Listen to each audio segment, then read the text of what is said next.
मित्रों नमस्कार। आज का हमारा विषय है विज्ञान क्या कहता है नवरात्रि त्योहार के बारे में। यह यूं कहें कि विज्ञान की दृष्टि में नवरात्रि त्योहार का क्या महत्व है।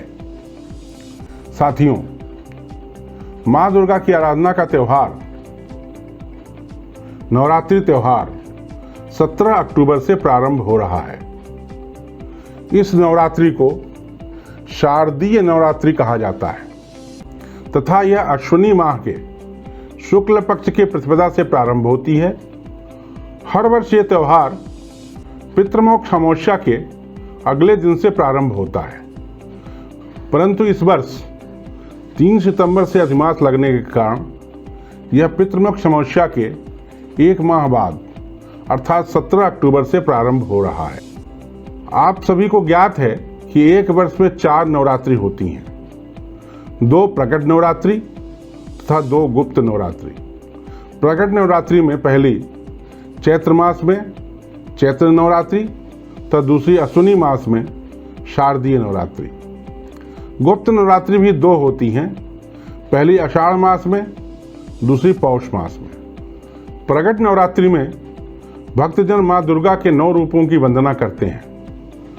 गुप्त नवरात्रि में मां दुर्गा के अन्य 10 रूपों की वंदना होती है। गुप्त नवरात्रि में तांत्रिक क्रियाओं तथा अन्य सिद्धियों की सिद्ध हेतु पूजा अर्चना की जाती है। आज हम विशेष रूप से प्रकट नवरात्रि की चर्चा करेंगे। पहली प्रकट नवरात्रि चैत्र नवरात्रि कही जाती है। यह चैत्र माह के शुक्ल पक्ष की प्रतिपदा से नवमी तक मनाई जाती है। इस नवमी को रामनवमी भी कहा जाता है। दूसरी नवरात्रि अश्विनी शुक्ल पक्ष की प्रतिपदा से नवमी तक मनाई जाती है। इसे शारदीय नवरात्रि भी कहते हैं। साथियों, इन दोनों नवरात्रों में 6 माह का अंतर होता है। नवरात्र में पहले ही दिन मां शैलपुत्री की पूजा की जाती है। मां शैलपुत्री राजा हिमालय की पुत्री हैं। इन्हें सती भी कहा जाता है। पूर्व जन्म की भांति इस जन्म में भी इनकी शादी भगवान शिव से हुई है। मां शैलपुत्री वृषभ पर सवार हैं। इनके 2 हाथ हैं, एक हाथ में त्रिशूल है तथा दूसरे हाथ में कमल पुष्प है। मां शैलपुत्री का दूसरा नाम पार्वती और हेमवती भी है। नवरात्रि पर्व के दूसरे दिन हम मां ब्रह्मचारिणी की पूजा करते हैं। साधक इस दिन अपने मन को मां के चरणों में लगाते हैं। इनके भी मां शैलपुत्री की भांति 2 हाथ हैं, एक हाथ में जप की माला है तथा दूसरे हाथ में कमंडल है। कुंडलिनी शक्ति जागृत करने के लिए मां ब्रह्मचारिणी की आराधना की जाती है। मां दुर्गा का यह स्वरूप अत्यंत फल देने वाला है तथा इससे व्यक्ति के मानसिक शक्ति की वृद्धि होती है। नवरात्रि के तीसरे दिन मां चंद्रघंटा की पूजा की जाती है। मां चंद्रघंटा की कृपा से अलौकिक वस्तुओं के दर्शन होते हैं, दिव्य शक्तियों का अनुभव होता है तथा विविध प्रकार की दिव्य ध्वनियां सुनाई देती हैं।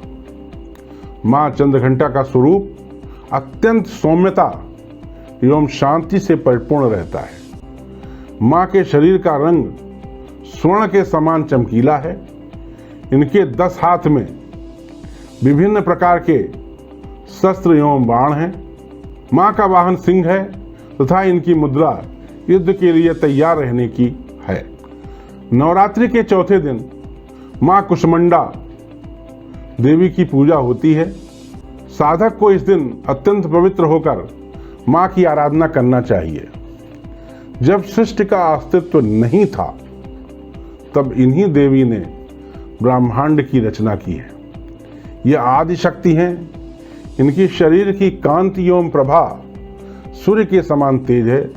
मां की 8 भुजाएं हैं। इन्हें अष्टभुजा भी कहते हैं।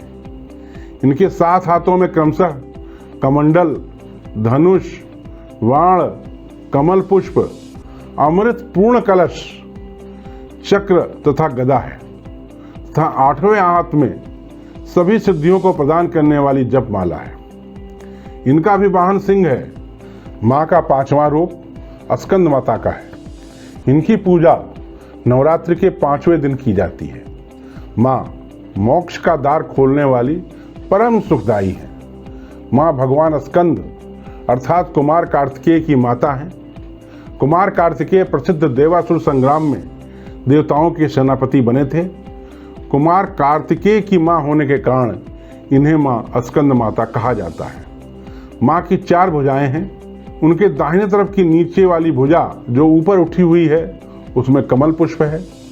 बाईं तरफ की ऊपर वाली भुजा में वर मुद्रा तथा नीचे वाली भुजा जो ऊपर की ओर उठी है उसमें कमल पुष्प है। यह कमल के आसन पर विराजमान है तथा इनका भी वाहन सिंह है। नवरात्र के 6ठे दिन माँ कात्यायनी की पूजा होती है। यजुर्वेद के 33 आरण्यक में माँ कात्यायनी का उल्लेख है। स्कंद पुराण में बताया गया है कि माँ परमेश्वर के नैसर्गिक क्रोध से उत्पन्न हुई हैं। माँ कात्यायनी विश्व प्रसिद्ध महर्षि कात्यायन की पुत्री थी। महिषासुर का इन्होंने संहार किया है। जब महिषासुर का अत्याचार पृथ्वी पर अत्यंत बढ़ गया था तब भगवान ब्रह्मा, विष्णु और महेश तीनों ने अपने अपने तेज को देकर महिषासुर के विनाश के लिए माँ कात्यायनी को उत्पन्न किया था। माँ कात्यायनी का स्वरूप अत्यंत चमकीला है। इनकी 4 भुजाएं हैं। माँ का दाहिनी तरफ का ऊपर वाला हाथ अभय मुद्रा में है तथा नीचे वाला वर मुद्रा में है। बाईं तरफ के ऊपर वाले हाथ में तलवार और नीचे वाले हाथ में कमल पुष्प है। इनका वाहन सिंह है। नवरात्र के 7वें दिन दुर्गा जी की 7वीं शक्ति माँ कालरात्रि की पूजा की जाती है। इन्हें माँ देवी, काली, महाकाली, भद्रकाली, भैरवी आदि नाम से भी पुकारा जाता है। माना जाता है कि देवी के इस रूप में सभी राक्षस, भूत, प्रेत, पिशाच और नकारात्मक ऊर्जाओं का नाश होता है। ये सभी नकारात्मक ऊर्जा माँ के आने से पलायन कर जाती हैं। माँ का शरीर घने अंधकार की तरह काला है। सिर के बाल बिखरे हुए हैं। इनके 3 नेत्र हैं। माँ की नासिका से अग्नि की भयंकर ज्वाला निकलती है। उनका वाहन गर्दभ है। उनके ऊपर उठे हुए दाहिने हाथ की वर मुद्रा से सभी को बल प्रदान करती हैं। दाहिने तरफ की नीचे वाली हाथ अभय मुद्रा में है। बाईं तरफ के ऊपर वाले हाथ में लोहे का कांटा और नीचे वाले हाथ में कटार है। नवरात्रि के 8वें दिन माँ महागौरी की पूजा की जाती है। उनकी उपासना से भक्तों के समस्त पाप नष्ट हो जाते हैं। इनका वर्ण पूर्णतः गौर है। इनके समस्त वस्त्र एवं आभूषण भी श्वेत हैं। महागौरी की 4 भुजाएं हैं। उनका वाहन वृषभ है। उनके ऊपर दाहिने हाथ में अभय मुद्रा और नीचे वाले दाहिने हाथ में त्रिशूल है। ऊपर वाले बाएं हाथ में डमरू तथा नीचे के बाएं हाथ में वर मुद्रा है। इनकी मुद्रा अत्यंत शांत है। नवरात्रि के 9वें दिन माँ सिद्धदात्री की पूजा की जाती है। यह माता सभी सिद्धियों को प्रदान करने वाली हैं। इन माता की उपासना करने से सभी सिद्धियां प्राप्त हो जाती हैं। कुछ भी अगम नहीं रह जाता है। माँ सिद्धदात्री की 4 भुजाएं हैं। उनके हाथ में गदा, चक्र, शंख एवं कमल है। माँ का वाहन सिंह है तथा वह कमल के आसन पर आसीन है। यह तो हो गया नवरात्रि के 9 दिन के संबंध में वर्णन। अब हम आते हैं इसके वैज्ञानिक पक्ष की तरफ। अगर हम ध्यान दें तो हम पाते हैं कि दोनों प्रकट नवरात्रों के बीच में 6 माह का अंतर है। चैत्र नवरात्रि के बाद गर्मी का मौसम आ जाता है तथा शारदीय नवरात्रि के बाद ठंड का मौसम आता है। हमारे महर्षियों ने शरीर को गर्मी से ठंडी तथा ठंडी से गर्मी की तरफ जाने के लिए तैयार करने हेतु इन नवरात्रियों की प्रतिष्ठा की थी। नवरात्रि में व्यक्ति पूरे नियम कानून के साथ अल्पाहार एवं शाकाहार या पूर्णतया निराहार व्रत रखता है। इसके कारण शरीर का डिटॉक्सिफिकेशन होता है, अर्थात शरीर में जो भी विष तत्व हैं वे बाहर हो जाते हैं। पाचन तंत्र को आराम मिलता है। लगातार 9 दिन के आत्म अनुशासन की पद्धति के कारण मानसिक स्थिति बहुत मजबूत हो जाती है, जिससे डिप्रेशन, माइग्रेन, हृदय रोग आदि बीमारियों के होने की संभावना कम हो जाती है।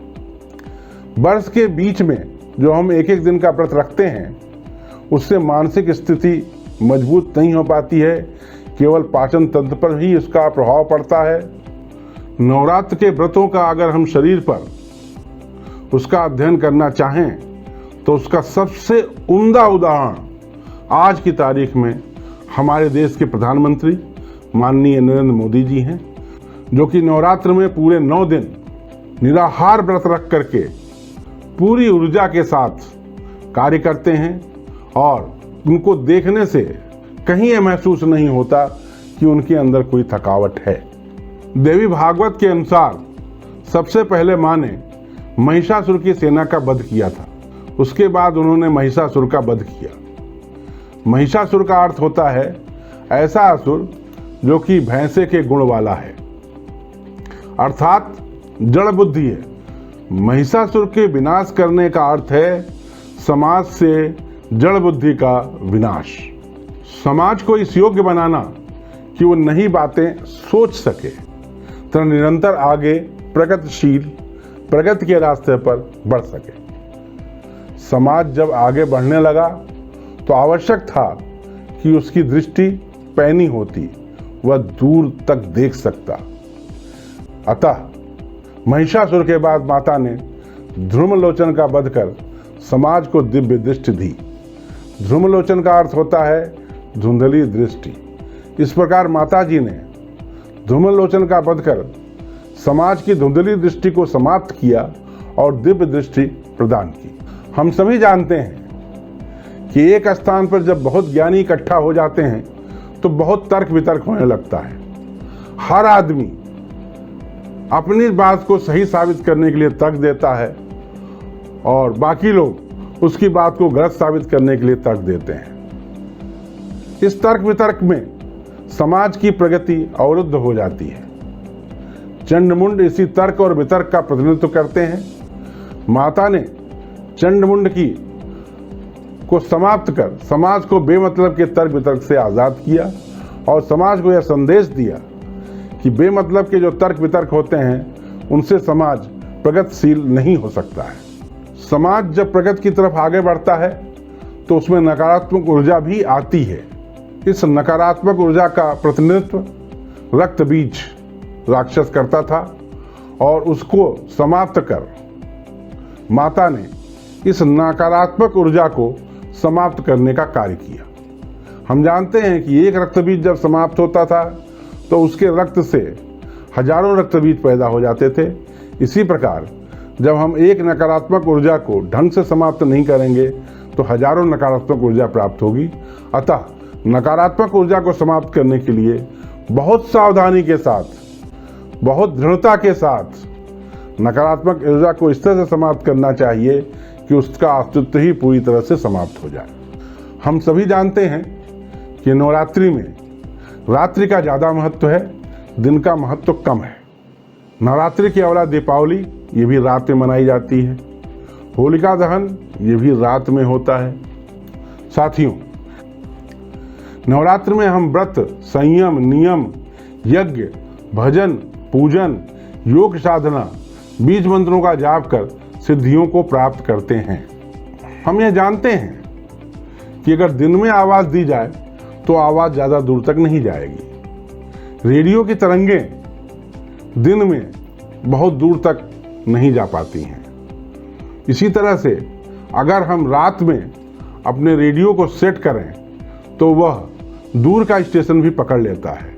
रात में आवाज भी बहुत दूर तक जाती है, शांति का वातावरण रहता है और हमें हर चीज को करने में शांति के माहौल में बड़ी सुविधा रहती है।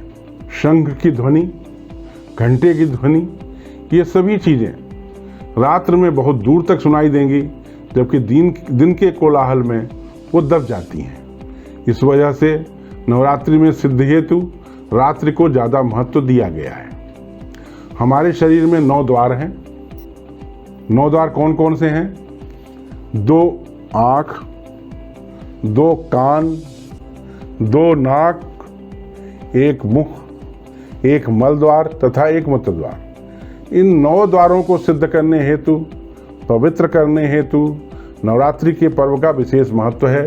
नवरात्रि में किए गए पूजन अर्चन, तप, यज्ञ, हवन आदि से हम अपने शरीर के 9 द्वारों को शुद्ध करते हैं। नवरात्रि हमें यह संदेश देती है कि सफल होने के लिए सरलता के साथ साथ ताकत भी आवश्यक है। जैसे माता के पास कमल के पुष्प के साथ साथ चक्र एवं त्रिशूल आदि हथियार भी हैं। समाज को जिस प्रकार कमल की आवश्यकता है, उसी प्रकार सिंह अर्थात ताकत की भी आवश्यकता है।